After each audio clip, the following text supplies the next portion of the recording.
On this edition of Native Report, we'll learn about the economic impact felt by Native nations across North America caused by the near extinction of the American bison. We visit the Federal Reserve Bank of Minneapolis and learn about the Center for Indian Country Development. And we attend an Ojibwe Language Roundtable where the goal is to keep the language alive. We also learn something new about healthy living and hear from our elders on this edition of Native Report. Production of Native Report is made possible by grants from the Shakopee-Mdewakanton Sioux Community, the Blandin Foundation, and the Duluth Superior Area Community Foundation.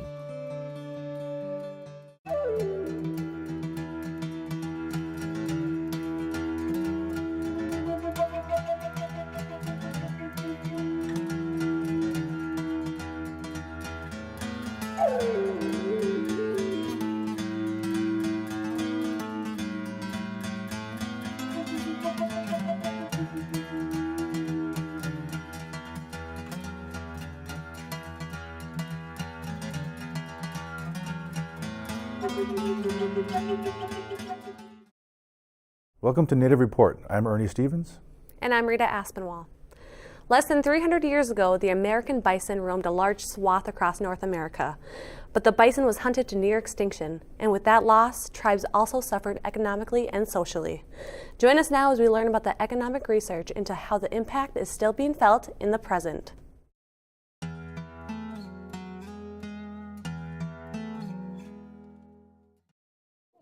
As a young girl growing up in rural Alberta, Canada, Donna Fair had questions about the first people who resided on the prairies and of the animals they relied on to clothe and feed themselves. My mom bought me a book when I was pretty young that talked about the first people that had lived in the area around where I was.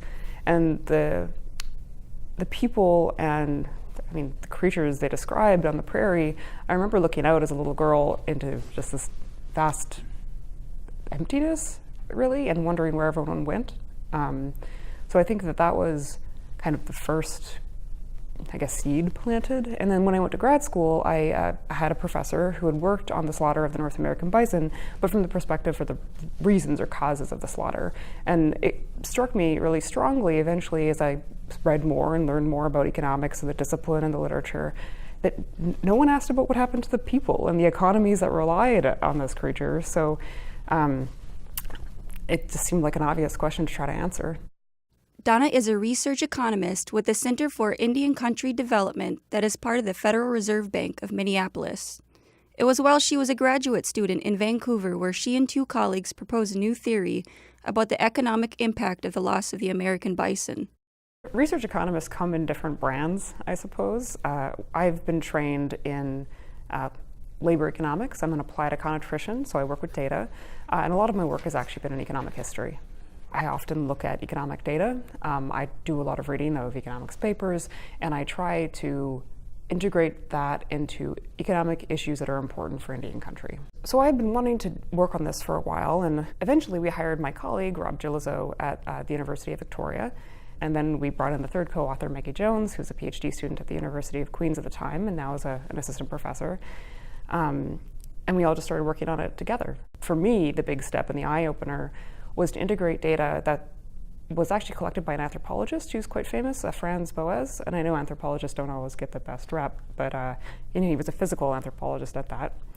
But he had collected data on height of over 15,000 Native Americans around the time the slaughter actually occurred.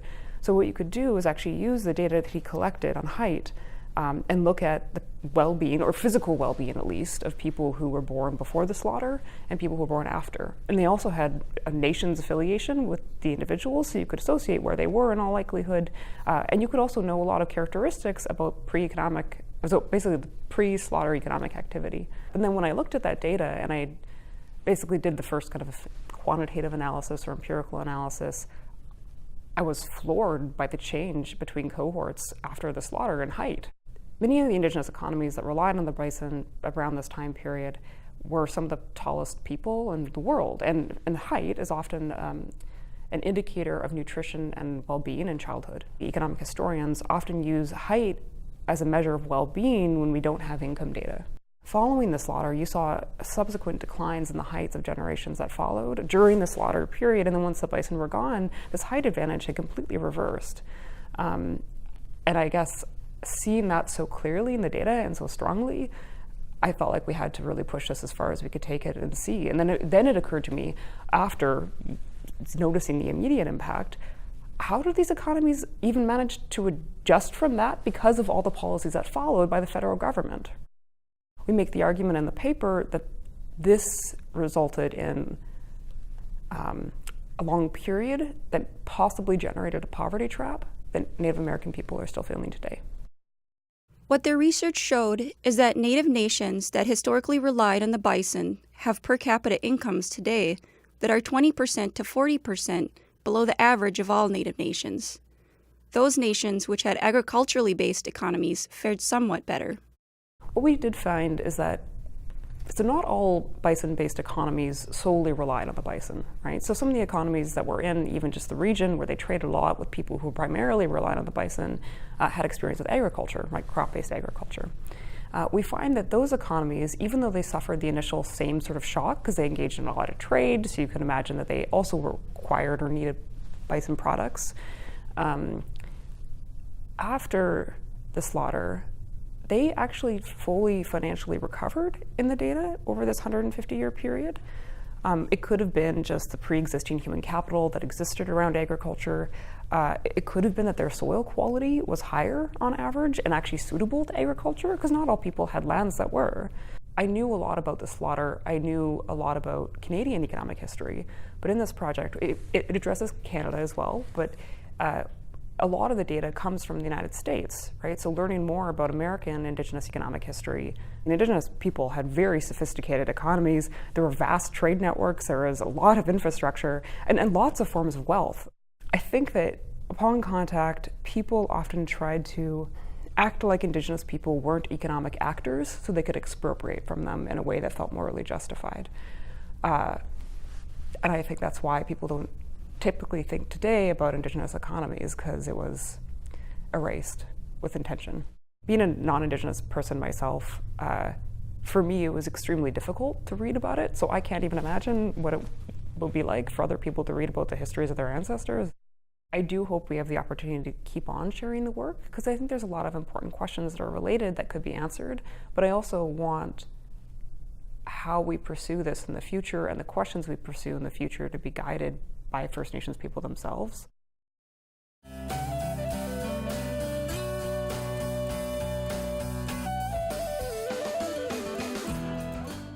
James sent me an email stating he had been diagnosed with diabetes type 1.5 and didn't know exactly what that meant. There are several types of diabetes, and it would be easy to get confused about them. Clearing that up is important, as the treatments for them are different. Diabetes type 2 is the most common type and is becoming more common worldwide, but especially in the US. This is a disease associated with obesity and insulin resistance. As more fat tissue accumulates, it makes insulin not work as well. The pancreas is still making insulin and has to make more of it to overcome the insulin resistance. Treatment of type 2 diabetes starts with lifestyle changes and oral medicines, and sometimes insulin is also needed. Type 1 diabetes is an autoimmune disease affecting the pancreas. The beta cells in the pancreas make insulin, and they get destroyed by the immune system. Oral medicines will not work for diabetes type 1, and the only treatment is insulin injections. This requires frequent blood glucose checks, and without insulin, someone with type 1 diabetes cannot survive. Type 1 diabetes often is diagnosed in younger people and presents with a relatively sudden onset and often requires hospitalization for something called diabetic ketoacidosis. It used to be called juvenile onset diabetes. Type 1.5 diabetes shares features of both type 1 and type 2 diabetes and is also called latent autoimmune diabetes in adults, or LADA. Type 1.5 diabetes can be triggered by damage to the beta cells in the pancreas when the immune system makes antibodies against the beta cells. When the pancreas gets damaged in type 1.5 diabetes, the body destroys the insulin-producing beta cells, much like in type 1 diabetes, but much more slowly. Type 1.5 diabetes is diagnosed during adulthood and sets in gradually and is often mistaken for type 2 diabetes. Most people get type 1.5 diabetes in their 40s and sometimes as late as into their 70s and 80s. People with type 1.5 diabetes differ from those with type 2 diabetes in several ways. They're not obese, are over age 30 at the time of diagnosis, and have a difficult time managing their blood sugars with oral medications, lifestyle changes, and watching their diet. Tests to diagnose any of the forms of diabetes include a fasting plasma glucose test done after fasting for 8 hours. An oral glucose tolerance test is a blood draw done after an 8-hour fast, then drinking a glucose-containing drink and measuring the blood glucose 2 hours after that. A random glucose test is a blood glucose test done any time without taking into account when you last ate. A C-peptide level measures insulin production. Specific antibodies can also be tested for if the correct diagnosis is in question.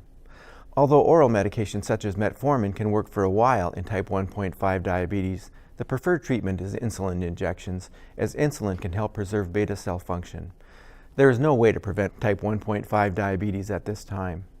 Your healthcare provider can help you navigate this complicated path. Remember to call an elder. They've been waiting for your call. I'm Dr. Arnie Vinio, and this is Health Matters.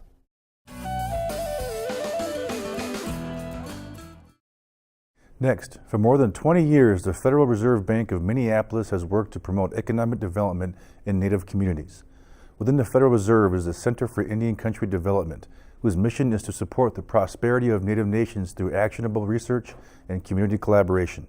Join us now as we learn about the Center for Indian Country Development.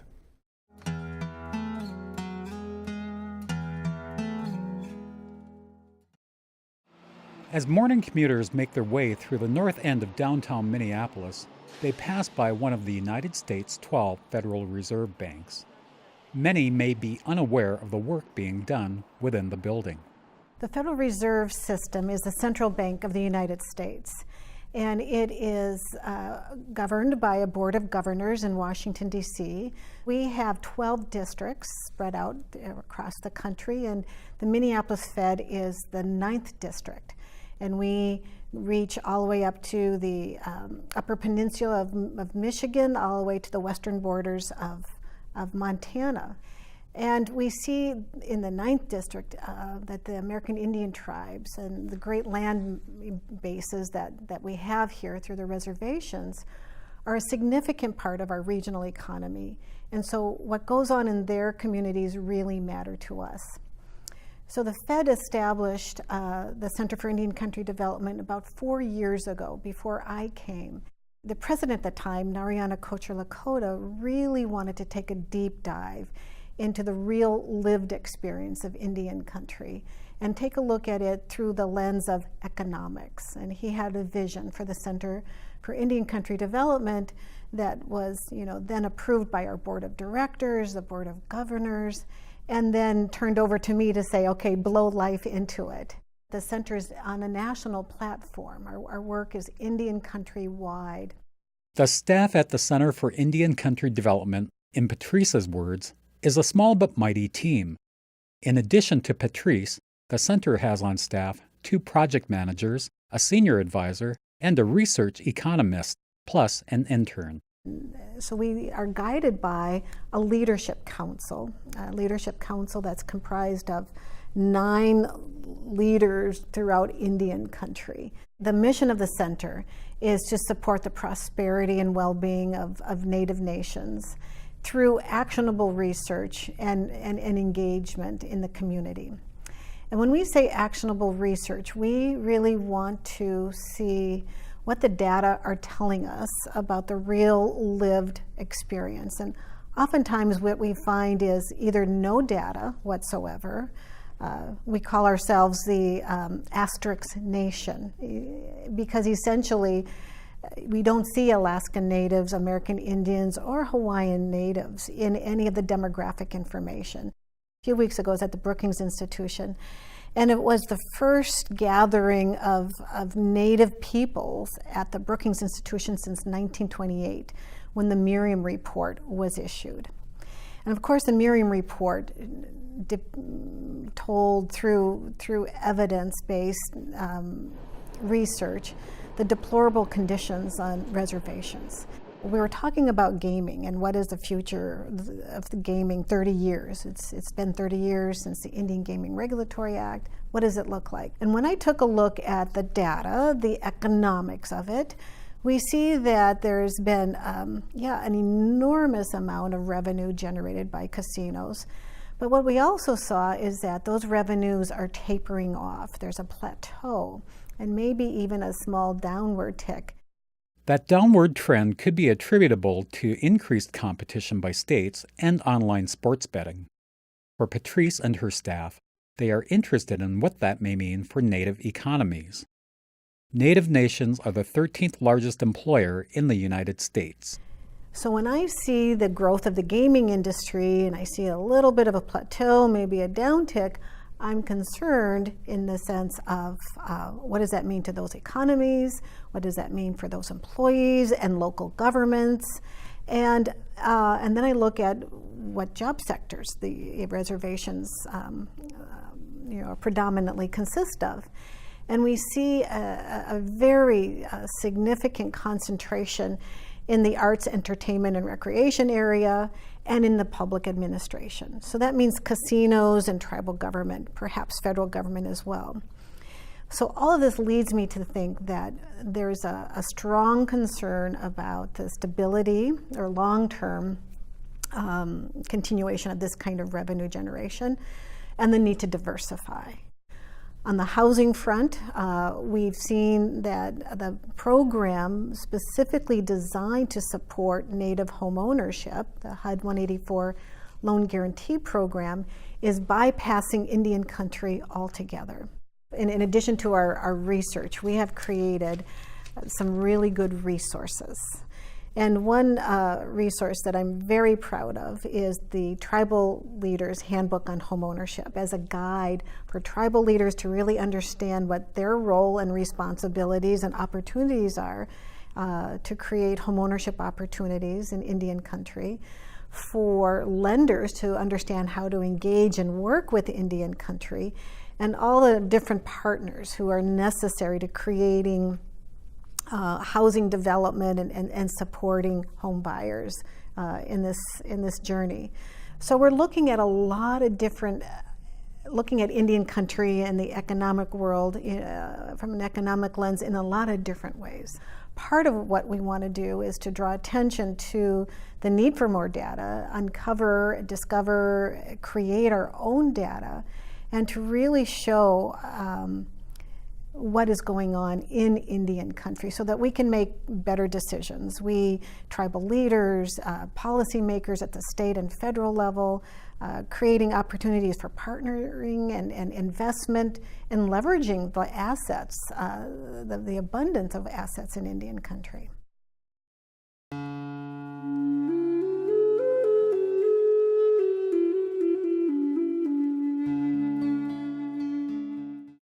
Coming to the Indian Child Welfare Act symposium that I sat in, I thought was very interesting because as a tribal leader, we need to learn the new issues that are going on in this area. For us on our tribe, it's a problem that we see is growing, and with the new laws and things that are coming out, I think we need to be updated and kept up to speed on it. For us, I know it's what I've learned from this program, how important it is to keep on top of the policies and procedures and how our staff is to work with those, because a lot of times it can be a block that they stumble over if they don't have the right policies and procedures in place to help our people. And I think in Indian country, this is one of the biggest issues I think that we face when it comes to our families, you know, that have to deal with the drugs, the alcohols, or whatever, mental illness, whatever happens, and how these children get taken away from the home, and how we need to reunite them and keep in touch with them so they don't lose their identity and their culture.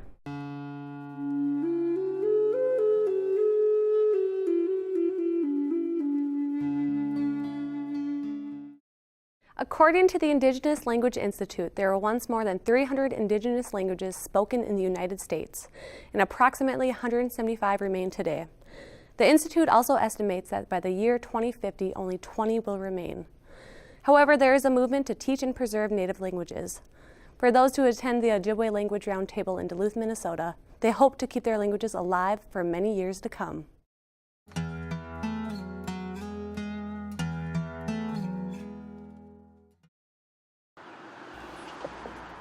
It is a late Monday afternoon, and a small group is attending an Ojibwe Language Roundtable at the Gamaji Building, a gathering spot for Duluth's Native American community. The group may have been small, but what they are doing is big.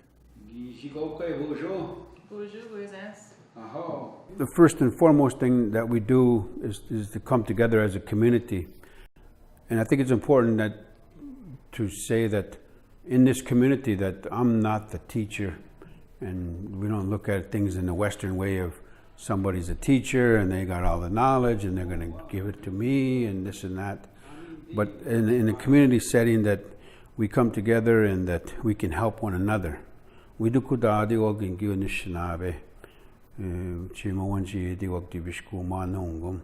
when we come together like this here now, that we can help one another in the pursuit of Ojibwe Moan acquisition, language revitalization and usage today. It's all informal. It's called the language table in Anishinaabe Moan Odupuning. Gimaji Minobimata Zimino Maha Chiwakaigano Ma. This big building here is called the place where there's a beginning things in a good way. We begin things in a good way. And so it's fitting that we come here in this way to come together as a community. Uju Gijigukwe Indigenous cause Ongami Sing and Da Gazagasquaja Mikog and Dunjiba Awasasi and Dodame. So my name is Gail. I live in Duluth. I come from Leech Lake, and I'm from the Bullhead clan. I've been coming almost every Monday night for our language table, and I'm really a student of the language still. I feel like I know a little bit. So I say Bungi Eta Ninata Ojibwe. I speak a little bit of Ojibwe well. So I'm really trying to learn more. I think about my dad. He was a fluent speaker. My great-grandma, Maggie Command, she never spoke English. She didn't learn how to speak English. She only spoke Ojibwe. So, and then my dad spoke. And then on my mom's side, both her mom and dad spoke Ojibwe fluently also. So I think about them when I am learning. The number of participants vary from week to week, and participation was high when the table first started. But over the months, those numbers have dwindled. There's so much enthusiasm in the beginning. You have a large class, it's standing room only. And as you go along, you get to the point where that it's work. And as a second language learner, so we've been immersed in, I've been immersed in English for 59 years, so it's difficult. They say it's one of the more difficult languages to learn and acquire, but that doesn't stop us because we know it's a lifelong endeavor to learn our language. So we've got the rest of our lives. So one of those nights are here. The more you're around it, the more you feel comfortable with it. We go home and we try to practice as best we can in our busy lives, but we try. I have 4 sons, and 2 of the sons have children now, and so I have a granddaughter, and she's very interested in, how do you say that? How do you say that? So then we go around and we just say words so that she can hear those words. And we have these little books that we've been doing in class, and like when we go to bed at night, she goes, will you read that Ojibwe book? And I'll read that to her every time that she comes over. And then my other son is a student at BSU, and he's going to graduate this year. So, but he also works at an immersion program in Red Lake, and he has 2 sons, and he is speaking to them all the time. So they are like understanding what he's saying, and so that's pretty awesome. The Ojibwe language will continue, but with the passing of elders, who are the first language speakers, that knowledge they possess about the language goes with them. This group understands this, and their hope is the language will continue through the younger people. I wish I would have learned more from my dad before he passed away, but I remember everything that he's taught me. Part of that loss too is like, I think it comes from, because our language was forbidden. We weren't, supposed to speak the language, and I know that affects my family. Like, I think if my mom spoke, maybe we would be speaking too. I just hope that we learn a little bit more and try to speak more at home and then with our grandchildren, so they learn more too and they continue on. I know as they're only 4 right now, the grandkids, and they're going to come back to Duluth and they're going to go to the immersion school here in Duluth. So they're going to learn a lot. So I want to be up there right with them when they're learning. For more information about Native Report or the stories we've covered, look for us on the web at nativereport.org, on Facebook, and on YouTube. Thank you for spending this time with your friends and neighbors across Indian country. I'm Rita Aspinwall. And I'm Murray Stevens. Join us next time for Native Report. Rita Aspinwall is an enrolled member of the Fond du Lac Band of Lake Superior, Chippewa, and is an ICWA social worker with Fond du Lac Social Services. Ernie Stevens is a member of the Oneida Nation of Wisconsin and is a film and television producer.